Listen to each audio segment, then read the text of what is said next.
Pauliine, oled jäätisäriga täna Rakvere laadal ja Pauliine, mõtlesin sulle Pauliine, kõik tunnevadki sind selle ettevõtte järgi tegelikult Silvia Takker ja Viljandi EKRE juhatuse esimees, et käid mööda laatu ja täna Rakveres, kuidas tundub, et milline siin melu on ja võrreldes teistega, et no, minul kui ütleme jäätisetootjal ongi täna esimene pidupäev nii-öelda, sellepärast et ilmad olid ju külmad ja seesama tänavatoidufestival, kus ma nüüd siis nagu käin oma jäätiseautoga kaasas nii-öelda, see läbib kõiki neid suuremaid ja väiksemaid Eesti linnasid. Rakveres on siis esimene nii-öelda müügiilm minu jaoks, et see on nii tore. Rahvast on ka palju, ostavad ilusti jäätist, et sul on hästi suur sortiment, ise teed, Pauliine, see on see käsitöö jäätisäri, et oled olnud ka seal Viljandimaal nominatsioonis seal parimate ettevõtjate seas. Räägi oma ärist natuke lähemalt.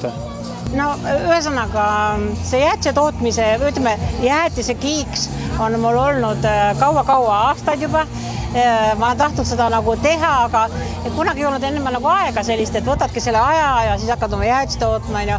Kogu aeg olid pereasjad ja laste asjad ja nüüd on lapsed suured ja siis mõtlesin, nüüd on aeg, nüüd võtan selle kätte ja hakkan oma seda nii-öelda seda hobiga nagu rohkem tegelema.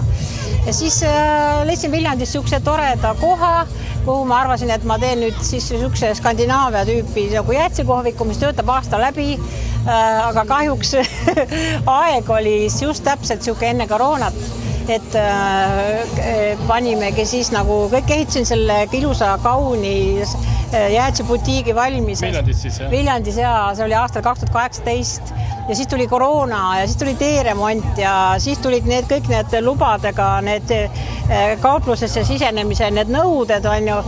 Ja ühesõnaga, seal ma jäingi toppama, seal ma jäin täielikult keerisesse, aga kuna see oli trendipind ka, siis see oli täiesti väga halbune nagu. Siis ma pidin selle poe panin seal kinni juba siis, kui ma seda jäätisekohviku seal nagu tegin Viljandis, avasin, et see oli niisugune hästi uhke värk ja inimesed käisid ja siis ma hakkasin saama igast erinevat kiituskirju linna poolt ka. Et tore äri ja niisugune särav ettevõtja ja siis mul oli 5 või 6 diplomit selle väikse ajaga, mis ma seal olin, see aastakene või 1,5.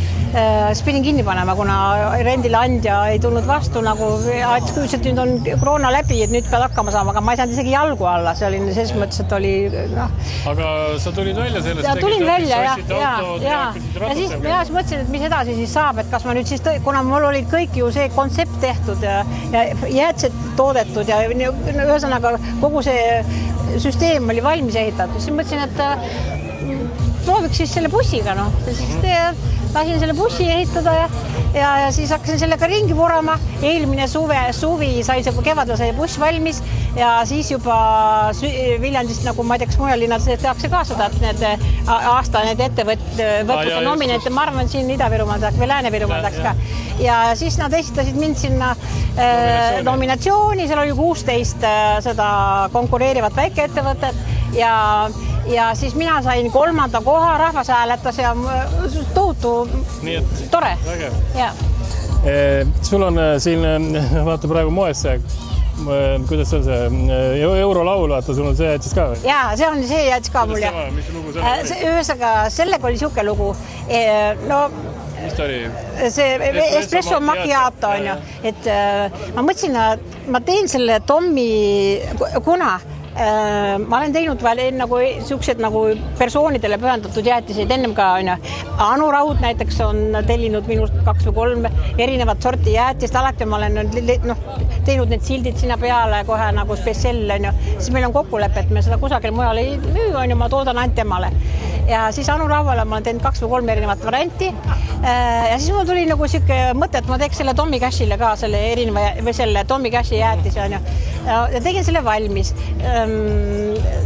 Mõtlesin, et äkki saan kuidagi moodi Tommy Cashile seda nagu siis nagu näidata ka, et ma kõigepealt kingiks talle selle väikse partii nagu ja temale, tema tiimile selle esinemise eest, kuna minu jaoks oli see Tommy Cash, ma arvan, tegelikult võitja on ikka see Tommy, hästi äge igas mõttes.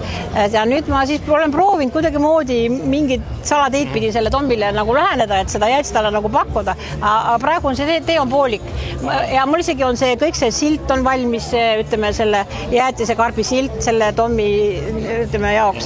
Aga no praegu ma teen nagu testi korras seda nagu vanni sisse toodan ja siis müün niimoodi lihtsalt espresso macchiato seda jäätist ja huvi on päris suur.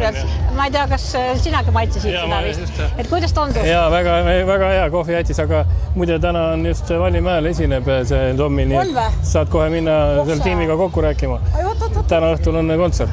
On ka või? Just. Ma ei seda ei teadnud. Vot siis sa lähed sinna. Õigel ajal õiges kohas äkki. Aga sa oled teinud ka sinimustvalgeid jäätisi. Mis seal siis, kuidas sellega oli?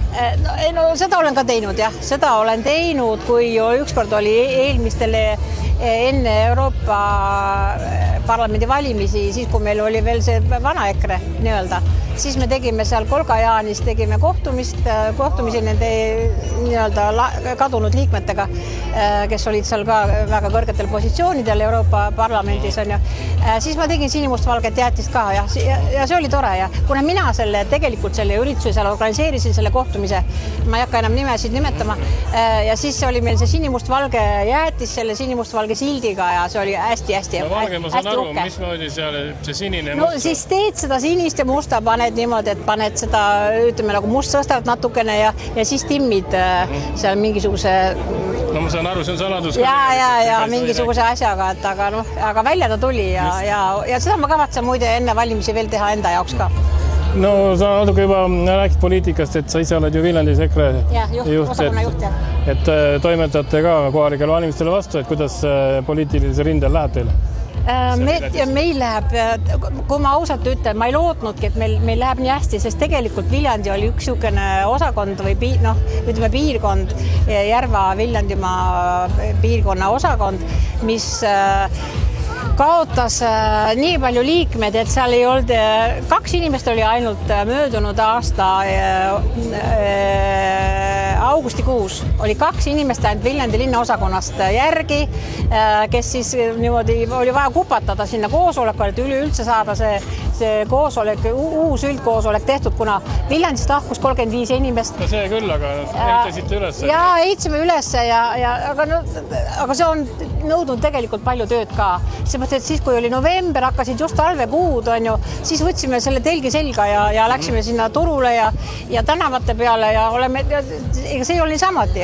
Nüüd me oleme selle poole aastaga saanud peaaegu 50 uut liiget Viljandi linnas ja see ongi seesama, et sa lähedki vaatamata ilmale, lähed novembris, lähed detsembris, lähed jaanuaris, veebruaris selle telgiga ja lihtsalt lähed ja räägid inimestega ja siis nad tulevad. Et ma arvan, et see on tore. Kuule, see on kõva tööd, et see on nagu 2 rindel, siis ikka jõuad mõlemad. Peab tegema.